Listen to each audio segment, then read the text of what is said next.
ধারায় যদি শ্রাদ্ধ না হয়, শ্রাদ্ধ যদি প্রেত শ্রাদ্ধ হয়, তাহলে সেই শ্রাদ্ধে না পাওয়াই ভালো, পাওয়াই যাবে না। এটা আমি এই নিয়ে ব্যাখ্যা করবো পাঠে একদিন। কখনো উচিত নয়, যদি কেউ প্রাপ্ত হয় তার ভজন নষ্ট হবে। ওই ব্যক্তি জীবিত অবস্থায় যে পাপ করছে তার একটা অংশ গ্রহণ করবে। এবার আমরা যারা সামাজিকতা রক্ষার জন্য তো অনেক সময় কার্যে অংশ নিতে হয়। এবার তিনি যদি শ্রদ্ধা সহকারে চাল ডাল দিয়ে যান, সকল কার্যের পরে ভগবানকে নিবেদন করে প্রসাদ পাওয়া যাবে। তবে এখানে আরেকটি বিষয় বিবেচনায় আনা প্রয়োজন, তিনি কিভাবে আপনাকে দিচ্ছেন, তার ভাবটা কেমন। যদি এটা ভজনের অনেক ঊর্ধ্বের কথা, যদি তার চাল ডাল সবজি ইত্যাদির মাঝে শ্রদ্ধা প্রদর্শিত না থাকে, বিষয় আচ্ছন্ন যদি তিনি থাকেন, তাহলে তার গৃহের ভিক্ষা গ্রহণ না করাই একজন প্রকৃত সাধক সাধিকার কর্তব্য। নতুবা তার ভজন অনেকটা স্খলিত হয়। অন্যের মাঝে অনেক প্রকার দোষ নিহিত। আমরা তো এখন শুধু দান নিতে একেবারে পাগল, কিন্তু যে কারো কাছ থেকে দান গ্রহণ উচিত নয়। দাতার মঙ্গল হবে, কিন্তু গ্রহীতার ভজন নষ্ট হয়ে যাবে।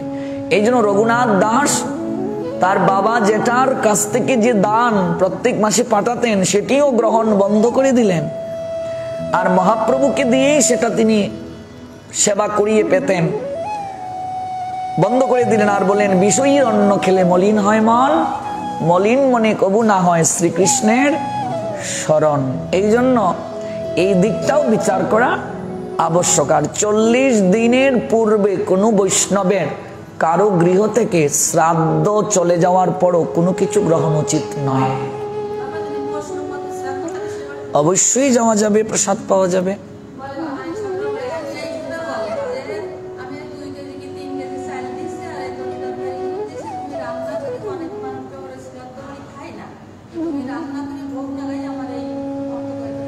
হ্যাঁ, অবশ্যই করতে পারবে।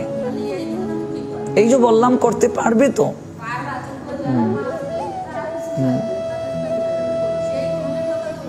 হ্যাঁ, পারবে না, নেবে। আমি তো না নেওয়ার কথা বলিনি মা, নেবে।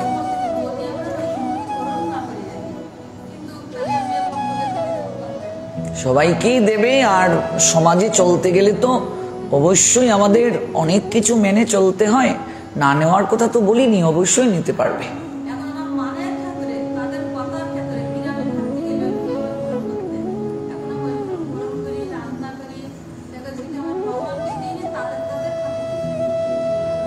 ভগবানকেও দেয়া যাবে। ভগবানকে নিবেদন না করলে তো আর প্রসাদ হবে না, দেয়া যাবে।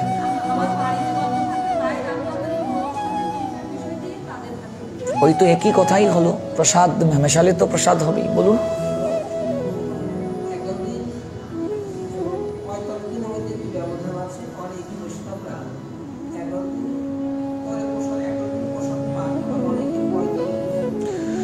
যদি বৈষ্ণবীয় ধারায় শ্রাদ্ধ হয়, তাহলে এই দিনেই ভগবানকে ভোগ লাগিয়ে প্রসাদ পাওয়া যাবে।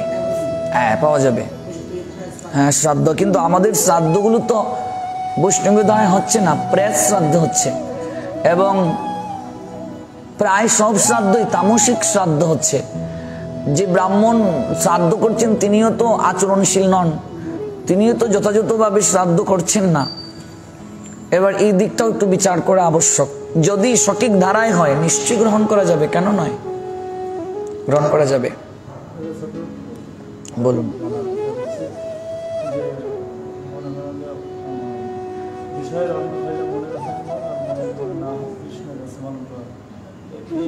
বিষয়টা কারা, আর একটা সঙ্গদোষ আর ভূমিদোষ আর অন্নদোষ, এই বিষয়টা বিষয়ী অর্থাৎ গুরু বৈষ্ণবের প্রতি যাদের শ্রদ্ধা নেই, কেবল অর্থ বিত্ত বৈভব নিয়ে দিনাতিপাত করছে, দেহাত্ম ভাব যার মাঝে প্রচুর। কেমন সকল কিছু জানে বুঝে পালন করে না। বিষয়ের প্রতি প্রমত্ত ভাব, রাজসিক ভাব নিয়ে চলে, অহংকার, বিমূঢ় ভাব। কেমন সর্বতই এই চিন্তায় যারা আসেন, ভগবানের প্রতি শ্রদ্ধা নেই, গুরু বৈষ্ণবের প্রতি শ্রদ্ধা নেই, প্রচুর ঐশ্বর্য আছে কিন্তু ভগবত সেবায় অর্পণ করে না, সাধু সেবায় অর্পণ করে না, আরো চাই আরো চাই। জীবন তো একটাই, খাও দাও ফুর্তি করো, আনন্দ করো। সাধু বৈষ্ণবকে নিজের চাকর মনে করে, দাস মনে করে, আমার অনেক আছে, আমি কি আর কারে ডরাই, ভাঙতে পারি লোহার করাই, এরকম একটা ভাব। কিন্তু আমাদের সবার মনে মনে চিন্তা করতে হবে আমরা গুরু বৈষ্ণব ভগবানের দাস। ভগবানের দাস তো সবাই হতে চায় গো, কিন্তু ভগবানের দাস হওয়ার মাঝে গৌরব নেই।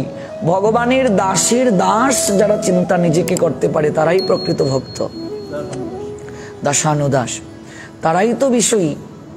যারা বিষয়কে আঁকড়ে ধরে থাকে কিন্তু ভগবত চিন্তা চেতনায় যাদের মন নেই, এরকম চিন্তা চেতনা অন্ন দ্রব্যাদি দানকৃত বস্তুর মাঝেও আবেশিত থাকে। এবার এগুলো যদি কোনো শুদ্ধ ভক্ত বৈষ্ণব গ্রহণ করে নিয়ে, তাহলে ধীরে ধীরে তার মাঝে এরকম একটা প্রভাব পড়বে। দ্বিতীয় আরেকটি কথা, আমি প্রসাদ বুঝি কিন্তু আমি রান্না করি বিষয়ের চিন্তা করছি। অন্ন দুষ্টা ভালো করে বুঝবে, প্রসাদ বুঝি কিন্তু রান্না করার সময় চিন্তা করছি আমি অন্ন চিন্তা। এই অন্ন প্রসাদটা গ্রহণ করলেও আমার ভজনের মাঝে প্রভাব পড়বে। হ্যাঁ, বহু বহু দৃষ্টান্ত আছে শাস্ত্রে। আমরা তো মনে করি উনি আমিষহারী, উনি রান্না করলে আমি পাবো না, ভক্ত রান্না করলে পাবো। কিন্তু ভক্ত যে রান্না করছেন, তিনি রান্না করার সময় চিন্তাটা কি করছেন? এই জন্য রান্না করার সময় কোনো কথা বলা যাবে না, মুখটা ঢেকে রাখতে হবে, ঈশ্বর চিন্তা করতে হবে। অপ্রিয় হলেও সত্য, আমরা শাস্ত্রের নিয়মে ৯৯ জনই রন্ধন করতে পারছি না, যার কারণে প্রসাদে আমাদের কৃপা হচ্ছে না। রান্নার থেকেও সবচেয়ে গুরুত্বপূর্ণ যিনি নিবেদন করছেন তিনি সদাচারী কিনা, তিনি আদৌ হরিনাম ঠিক মতো করেন কিনা, ভগবানের সঙ্গে তার সংযোগ আছে কিনা। যদি না থাকে এটা প্রসাদ কখনো হবে না। ভগবান গ্রহণ না করলে প্রসাদ হবে কি করে? এই জন্যই তো বললেন মহাপ্রভু, লক্ষ নাম না করিলে আমি কারো হাতে নৈবেদ্য গ্রহণ করি না। এবার পূজারীকে লক্ষ নাম করার সময় কোথায়? যদি পূজারী লক্ষ নাম করে তার সময়টা কোথায়? আর লক্ষ নাম না করলে মহাপ্রভু কারো গৃহে আহার করেন না। নবদ্বীপে মহাপ্রভুকে ভোজন করানোর জন্য নামের প্রতিযোগিতা শুরু হতো, কে কত লক্ষ নাম করতো। এই জন্য আমার গুরু মহারাজ সবসময় বলতেন, যখন এই মঙ্গলারতির পর ক্লাস দিতেন, পূজারীকে এনে ডেকে বসাতেন, বসো, অর্চন 1 ঘন্টা পরে করবে, আগে হরিকথা শুনো। রান্না যারা করতেন ওদেরকে এনে বলতেন, বসো, আগে 1 ঘন্টা হরিনাম করো, হরিকথা শ্রবণ করো, তারপর রান্না করো। গিয়ে ব্রহ্মচারীর পতন হয়ে যাবে, সন্ন্যাসীর পতন হয়ে যাবে, যদি পূজারীর পতন হয়ে যাবে যদি সে হরি কথা শ্রবণ না করে, পতন হয়ে যাবে। বহু বহু দৃষ্টান্ত আছে। 3 শ্রেণীর লোক খুব সহজে ভগবানকে প্রাপ্ত হয় আর খুব সহজে তার পতন হয়। জানেন কে কে? প্রথম পূজারী। বিগ্রহ সেবা করতে করতে করতে করতে বিগ্রহকে একসময় জড় বস্তু ভাবতে শুরু করে। বিগ্রহের সেবা করতে করতে একসময় বিগ্রহকে জড় বস্তু ভাবতে শুরু করে। কোনো ভক্ত আসলেন, বৈষ্ণব আসলেন, গুরুদেব আসলেন, তখন খুব সুন্দর করে সাজাচ্ছে, আর অন্য সময় দৌড়, কেউ দেখছে না। কোনো অনুষ্ঠান হলে আমরা বিগ্রহকে অনেক সুন্দর পোশাক পরাই, আর বাকি সময় না। কেন? জড়ভাব এসে গেছে। এই জন্য পূজারী সবচেয়ে বেশি ভগবানের কৃপা পাবে, কারণ সে ভগবানকে আহার করাচ্ছে, ভগবানকে স্নান করাচ্ছে, ভগবানকে পোশাক পরিয়ে দিচ্ছে। আবার খুব সহজে তার পতন হয়ে যাবে যদি বিগ্রহকে চিন্ময় থেকে জড় ভাবতে শুরু করে। দ্বিতীয়, যে গুরুদেবের বপু সেবা করে, অন্তরঙ্গ সেবক যে গুরুদেবের, ও গুরুদেবের সেবা করতে করতে গুরুদেবকে সাধারণ মনুষ্য জ্ঞান করতে শুরু করে, গুরুদেবকে মনুষ্য জ্ঞান করতে শুরু করে, গুরুদেবের শরীর সেবা করতে গিয়ে, গুরুদেবের পরিচর্যা করতে গিয়ে ভাবে গুরুদেব তিনি আমি তো এক, তিনিও আহার করেন, তারও শরীরে ব্যথা অনুভূত হচ্ছে, তিনিও মলত্যাগ করেন, প্রস্রাব করেন, আমিও করি, এরকম একটা ভাব এসে যায়। এই জন্য মনে রাখবে, কখনো গুরুদেবের সঙ্গে দীর্ঘকাল অবস্থান করতে নেই, শাস্ত্র বলছেন। কখনো গুরুদেবের সঙ্গে দীর্ঘকাল থাকতে নেই, যাবে আসবে, যাবে আসবে, যাবে আসবে। দীর্ঘকাল থাকতে থাকতে থাকতে থাকতে গুরুদেবকেও মনুষ্য জ্ঞান করতে শুরু করে।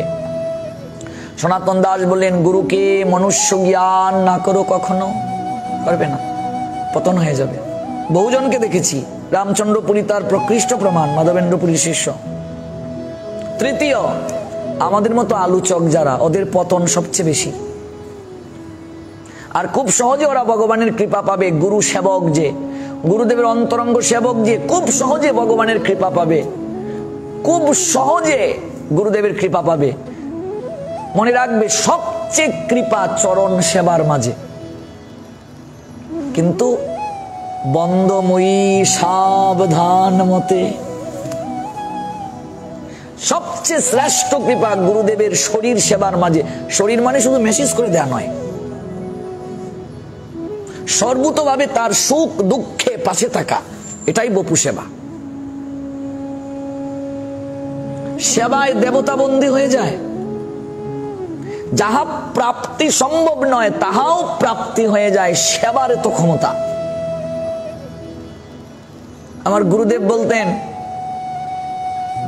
একটার সময় ভক্ত এসেছে রাতে অনেক দূর থেকে, কিছু না কিছু তাকে প্রসাদ পাইয়ে তারপর শয়নে দেবে। আর আমাদের মন্দিরে দেখলাম, আর এই মুরারি বাবার শিষ্য তথা উনার মন্দিরে দেখলাম, আমাদের মন্দিরে কে কখন আসলো একটা লিমিটেশন থাকে, ঘন্টা বাজানো হলো সবাই দূর, একটু পরে গেলে প্রসাদ নাই। আর আমাদের গুরু মহারাজকে আমি দেখেছি, যখন ভক্তরা এসেছে তখনও প্রসাদ পেয়ে দিয়েছে। এমনও দেখেছি আমার গুরু মহারাজকে, আমাদের মন্দিরে প্রত্যেকটা রুমের সঙ্গে অ্যাটাচ বাথরুম। উনি বলতেন, যে মন্দিরে ভক্তের সেবা হয় না, সেই মন্দিরে ভগবানের কতটুকু সেবা হয় এ নিয়ে প্রশ্নবিদ্ধ। আমাদের মন্দিরে দেখেছি রাধারানীর জন্য সুইমিং পুল, এটা গুরুদেব করেছেন যে রাধারানী এখানে আনন্দ করবেন। ভগবানের জন্য আত্মবোধ সেবা, বাথরুম, টয়লেট দেখেছি। ভগবানের যে পালঙ্ক, সবচেয়ে অধিক দামে গুরু মহারাজ করেছেন। গুরু মহারাজের আবির্ভাব তিথিতে শিষ্যরা তাকে এসি দিয়েছেন, গুরু মহারাজ সেই এসি নিয়ে গিয়ে রাধারানীর ঘরের মাঝে লাগিয়ে দিয়েছেন। যে সর্বদা ভক্ত আর ভগবানের সেবাকে প্রাধান্য দেওয়া, ভগবান থেকেও ভক্তের সেবা প্রাধান্য, তাহলে সহজে ভগবানের সেবা পাবে, কৃপা পাবে। শেষ করি, যে কথাটা বলছিলাম, খুব সহজে বিগ্রহ সেবক ভগবত কৃপা পাবে, গুরু সেবক ভগবত কৃপা পাবে, ভগবানের কথা প্রচারক খুব সহজে কৃপা পাবে।